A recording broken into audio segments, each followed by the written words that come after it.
It's the fourth day since I was hospitalized after a car accident.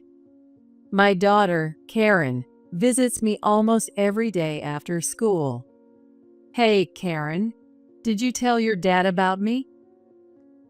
Yeah, I told him. Hasn't he come to see you yet?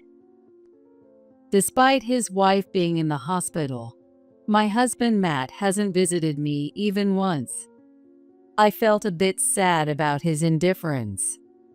2 days later, it was when Karen came to visit me during her school break. How awful. You had an accident, didn't you? Suddenly, my best friend Julia walked into the hospital room. But I hadn't told Julia about the accident, so how did she know? Oh, you came with him. Matt peeked from behind Julia. I need to talk to you. Without any concern for my well-being, Matt continued with his own story. I'm marrying Julia. So, let's get divorced. He announced it loudly enough for everyone in the room to hear. What? What did you say? I said, I love Julia. We're getting married, so you need to leave with Karen. I couldn't believe what I was hearing and asked again, but I still couldn't grasp the suddenness of it all. Julia, what's going on? It means exactly what it sounds like. I love Matt. Can you let me have him? Julia's expression was serious. Can such a selfish thing really happen? Ignoring the two fervent visitors, my daughter burst into laughter. Hey, you two can't get married because. What Karen said next was unexpected. I'm Lydia Owens. In between work and house chores, I enjoy watching a bit of complicated romantic TV series. Wow, no way. Is this where it ends? Every time the TV series takes a turn, I find myself talking to the screen, even though I'm watching alone. I live with my husband and our daughter, and we have a good relationship with my in-laws who live nearby. We have a harmonious relationship. Unlike the dramatic stories I watch, my life is ordinary and uneventful. Because my daily life doesn't change much, I sometimes wish to dive into the TV series world. My husband Matt is very cheerful and better at sports than studying. He's truly a presence akin to a mood maker. Since he loves being lively and fun, he was always surrounded by people when he was younger. To someone like me, who was relatively quiet and studious, he seemed like a dazzling presence, and I was attracted to him. However, I've come to realize that it's hard to change the beliefs formed in youth. When young, it was very attractive, but now in our 40s, it's a bit problematic that nothing has changed. What I once admired about him has now become a point of worry. Recently, the relationship between Matt and our daughter Karen has been a source of concern. Karen prefers quiet activities over hanging out with friends. She doesn't dress flashy and excels in her studies, always ranking among the top in her high school. Matt, who hated studying more than anything, couldn't understand Karen, who diligently hit the books. It would be fine if he just thought that way, but he couldn't help imposing his views on her. You're always holed up in your room studying, but a girl doesn't need to study to get by. If you have time to waste on studying, why not work on being more charming? He would say things like this loudly enough for Karen to hear while she was trying to study. Dad, not many people think that way anymore. If I don't study, I can't do the job I want. Whether I study or not is my choice, so let me be. Despite Karen's objections, Matt always had something to say when he saw her studying. Hey Matt, Could you stop interrupting Karen when she's trying to study? It's great that she's so dedicated. I didn't need to study to make friends or get a job. Playing with friends is more fun, and you'll have no regrets. Matt was so wrapped up in his own past joys that he wouldn't listen to reason. Karen was getting fed up with how often Matt would intrude. Mom, how long is Dad going to keep saying those things? I can't concentrate even when I want to study. I'm sorry. I keep telling him not to bother you while you're studying. No matter how many times I tell him studying is important, he won't listen. As a result, Matt and Karen clashed more often, and I had to play mediator each time. Matt's impositions didn't stop with Karen herself. Can you believe it? Karen is trying to go to college. A girl like her doesn't need to study. Even in front of his own parents, Matt stuck to his outdated views and couldn't stop complaining about Karen. Stop saying things like that just because she's a girl. Nowadays, it doesn't matter if you're a girl or a boy. Before you criticize others, maybe you should go back and study yourself. His parents, Robert and Emily, couldn't stand seeing their granddaughter put down and reprimanded Matt for his behavior. When even his parents criticized his views, Matt would sulk. Why is everyone against me? On the days when Robert and Emily scolded him, his complaints would worsen, and he'd stop talking to Karen and me for a while. One day, on my way back from shopping, something happened. Hey, is that you, Lydia? It's been so long. Do you remember me? Julia, do you live around here now? The person who called out to me was my best friend, Julia, who had moved out of state after middle school graduation. Julia was always knowledgeable about fashion, makeup, and nails, and I secretly admired her. She was the complete opposite of me, who could only study, but we somehow got along and spent a lot of time together. In exchange for teaching me about fashion, I often helped Julia, who struggled with schoolwork, study for tests. After she moved, we kept in touch through letters for a while, but as we both got busier with friends, the letters became less frequent. We had become quite distant, so it was a really long-awaited reunion. So, I got married and had a kid over there, but a lot happened, and now I'm back here. Oh, I see. That must have been tough. Yeah, my husband cheated on me. Oh, by the way, can I come over to your place sometime? I'd love to catch up. Of course, come over. I'd love to chat. And so Julia and I reconnected, and our families started to interact. Matt and Julia, having similar personalities, got along well and quickly became close.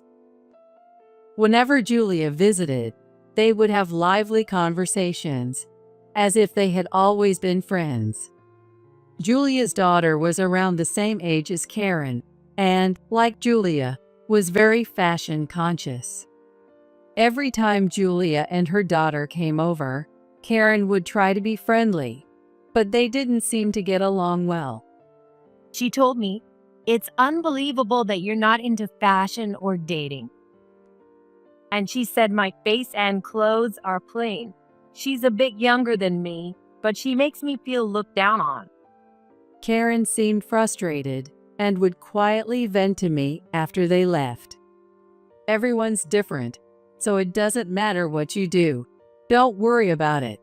I think you're great just the way you are. I tried to comfort her, but Julia's daughter kept bothering Karen every time they met. A while after reconnecting with Julia, the distance between Matt and Julia had noticeably shortened. Julia's daughter was very attached to Matt, and Matt seemed to enjoy it too. Julia's having trouble with a light not working in her house. I'll go check it out this weekend. It must be tough for her as a single mom. I should help her out whenever I can. Matt, feeling sorry for her single-parent situation, started going over to Julia's house to help out more often. Julia didn't show any hesitation in accepting his help. Really, Matt can do anything, and he's so reliable and quick. I'll keep asking for his help.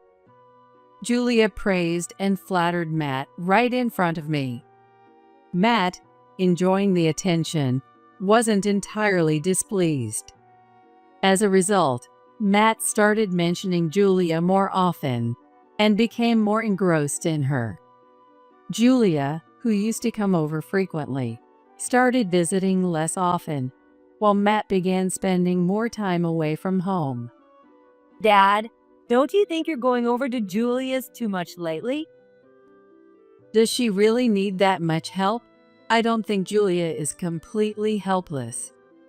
Single mothers have a lot on their plate. If I don't help her, who will?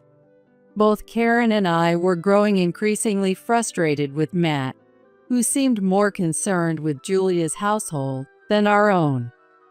I subtly mentioned our dissatisfaction to Matt, but he didn't change his behavior at all.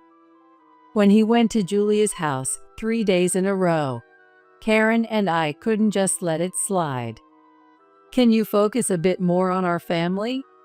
Julia is just a friend after all. Dad, I really don't understand what you're thinking. Matt sighed and said, I wish Julia and her daughter were my real family instead of being stuck with such dull people. I never expected to hear such words. I was too stunned to respond.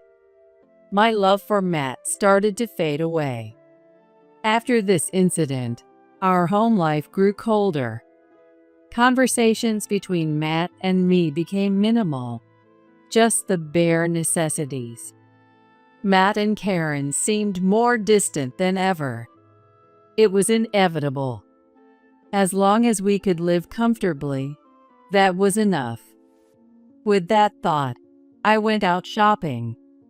When I finished and was riding my bike home, there was a sudden loud impact and the sound of brakes. When I came to, I was lying on the ground. There was a lot of commotion around me.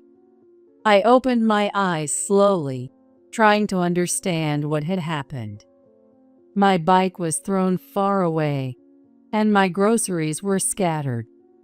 Oh, I was in an accident. Right after that thought, pain shot through my entire body. I could hear the ambulance sirens in the distance. Enduring the pain, I waited for the ambulance to get closer. Even during the ride to the hospital, the pain made me drift in and out of consciousness. By the time the treatment was finished and I was in my hospital room, Karen had rushed over. Mom, are you okay? Oh, Karen, I'm sorry for worrying you. They said I'll have to stay here for a while. I had broken my right leg in the accident. I'm just glad you're alive. I was so worried. I hope you get well soon. I felt bad for making Karen worry. I didn't remember much about the accident, but I was truly grateful to be alive. For now, I'll focus on getting better quickly. And so my hospital stay began. On the 4th day of my hospitalization, Karen visited me almost every day after school. However, Matt hadn't come even once. I think he knows I was in an accident and that I'm in the hospital with a broken leg. Maybe Karen didn't tell him because she didn't want to talk to him. Hey, Karen, did you tell your dad about me? Yeah, I told him. Hasn't he come to see you yet? No, not even once. But it's okay if you told him. The hospital should have contacted him too. Dad should at least visit you. We barely talked at home, but still, as his wife in the hospital, he should at least visit. I felt a bit sad about Matt's indifference. 2 days later, when Karen was visiting me during her school break, Lydia, how awful. You had an accident, didn't you? for some reason, Julia, who shouldn't have known, walked into the hospital room. While I was wondering how she knew, Matt quietly appeared behind her. So he finally came to visit, but with Julia. He must be using my hospitalization as an excuse to spend all his time with her. I didn't expect any concern from him, but I didn't think he'd bring Julia along. Oh, Julia, you came together. Then, Matt, who had been silent, spoke up. Lydia, I need to talk to you. Without any concern for me, Matt continued. I'm going to marry Julia. So, let's get divorced. Karen and I looked at each other, puzzled. What? What did you say? I thought I misheard him, so I asked again. I said, I love Julia. We're getting married, so you need to leave with Karen. I couldn't understand what he was saying at all. It was like a scene from one of the TV series I always watch. I realized talking to an excited Matt wouldn't get me anywhere, so I turned to Julia. Julia, what is this about? It means exactly what it sounds like. I love Matt. I need him. You two aren't close anymore, right? Can't you just let me have him? Julia's expression was serious. Can something so selfish even happen? Of all people, my husband, a true friend, wouldn't do this. You're the only one who thinks you're friends. What?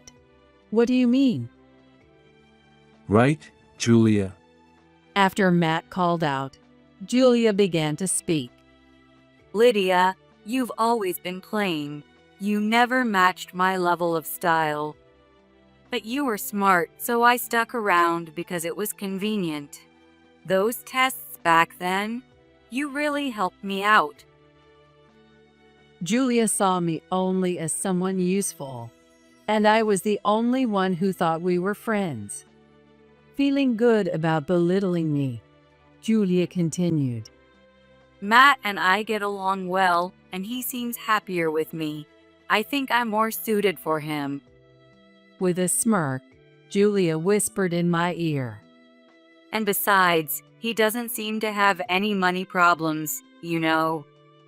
Julia was dazzled by Matt's good salary, pretending to be in need to start an affair with him.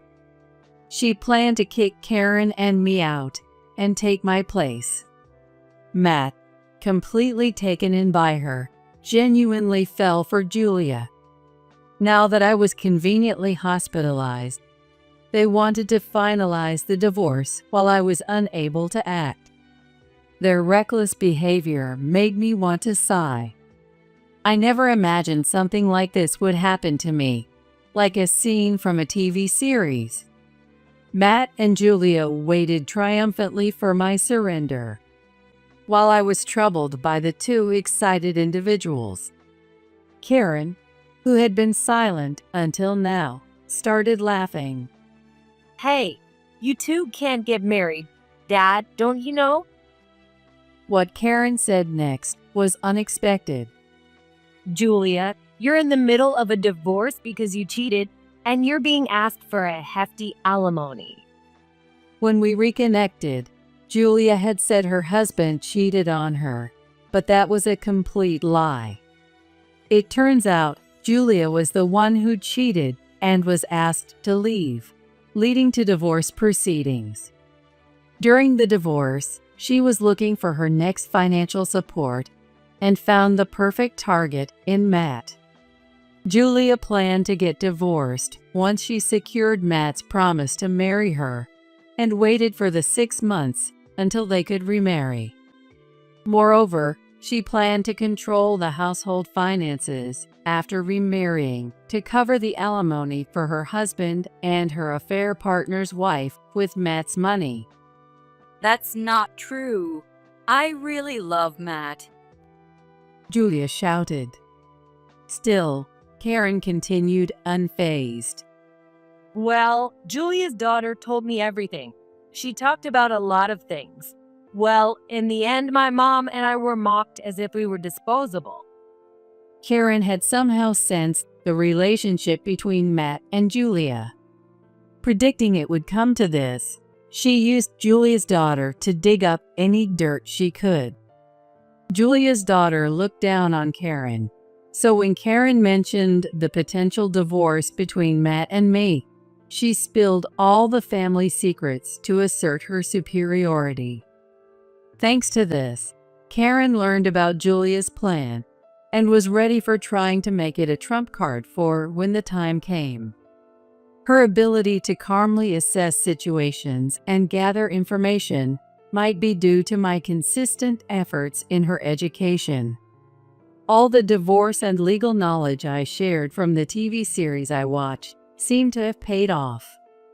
Even though she's still in high school, I'm amazed at my daughter's insight and initiative.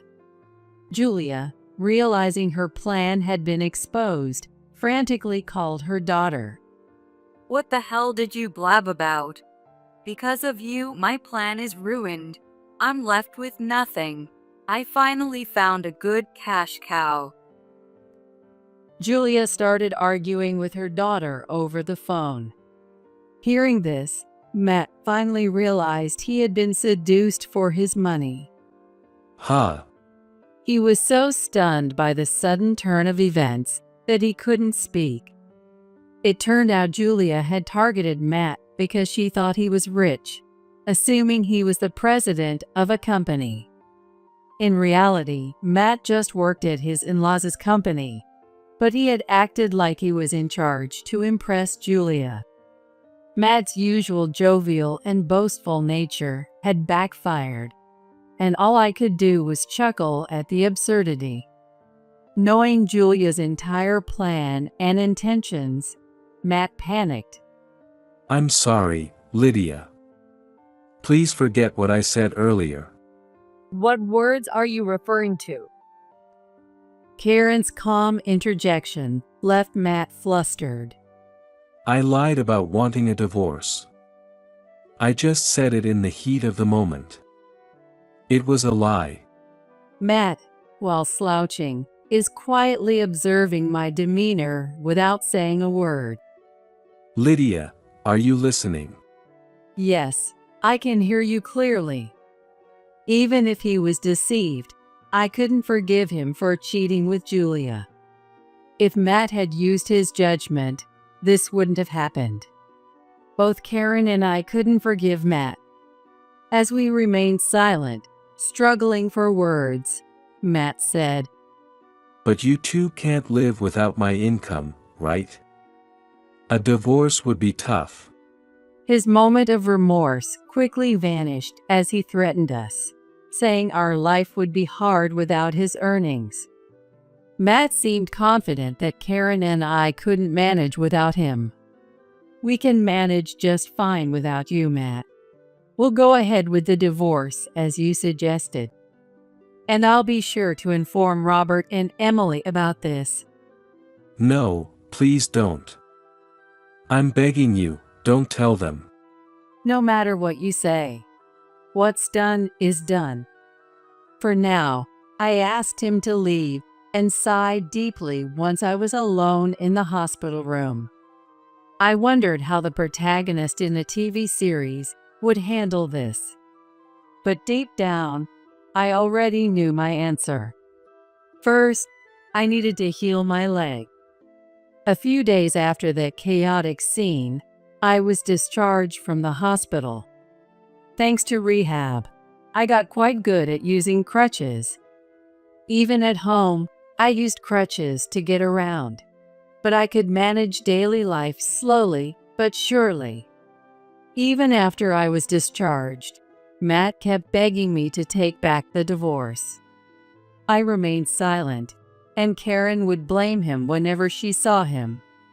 Matt seemed to feel increasingly uncomfortable at home and started living in a hotel. A few days later, Robert and Emily came to visit after hearing about my discharge. Lydia, it must have been tough. Are you okay? I brought these to help out a bit. Emily said, bringing pre-cooked frozen meals and showing her concern.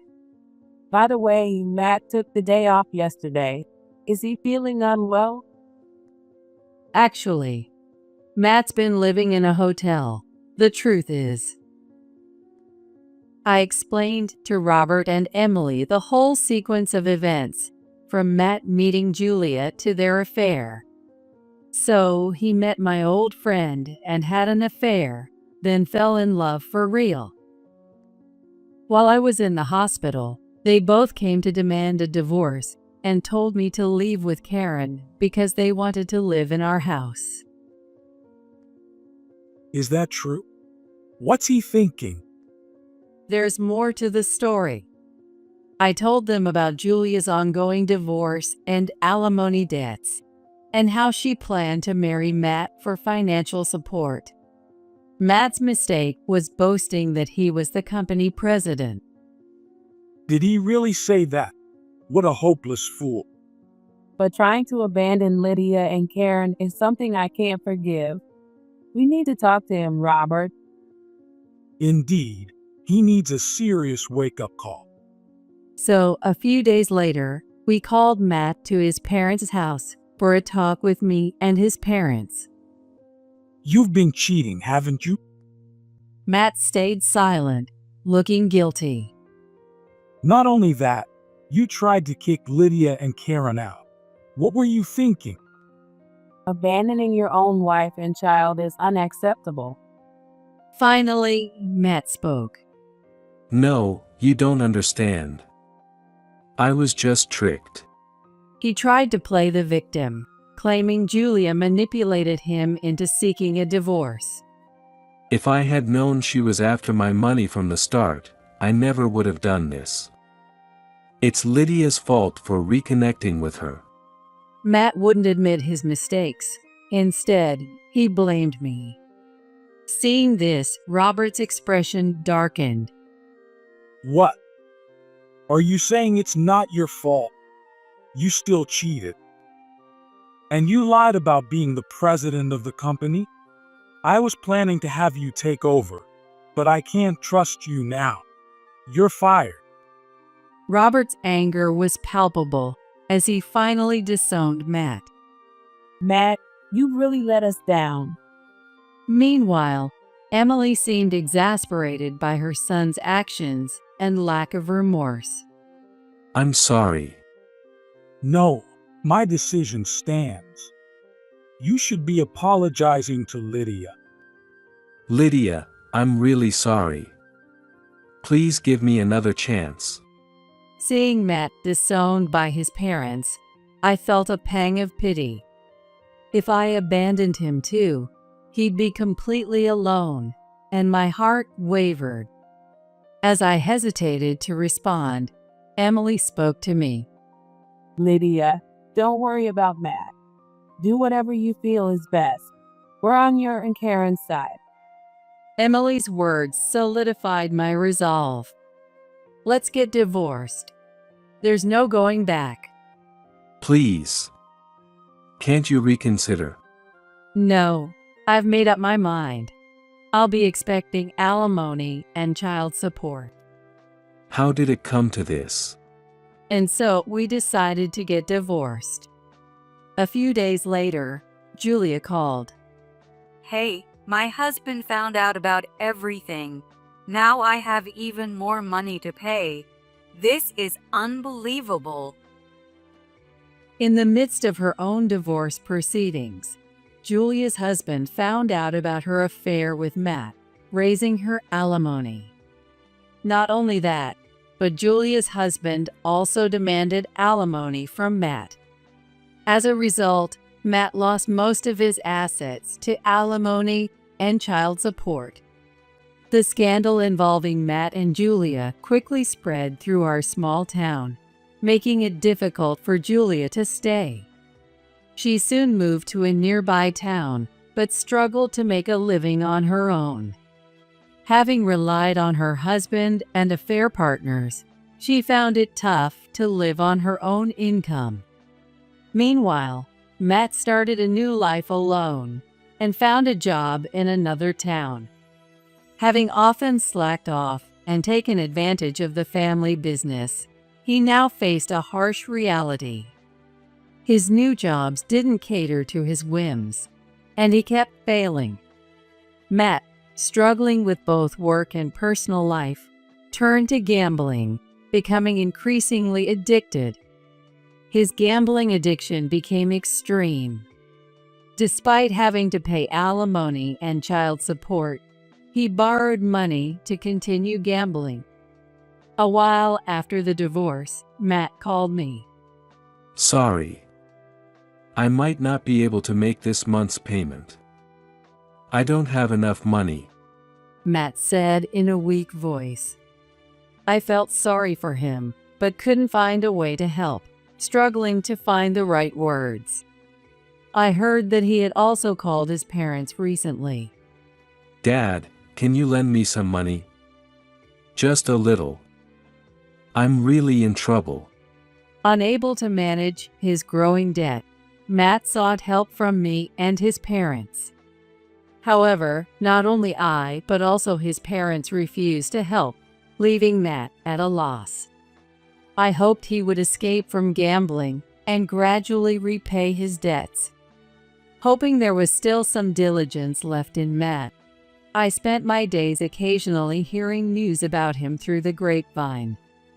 Karen and I continued to receive support and maintain a good relationship with Matt's parents, even after the divorce. Perhaps his parents felt guilty about Matt's shortcomings. However, their kind nature allowed me to lean on their support and find comfort. Karen continued to excel in her studies and successfully got into the university she aimed for.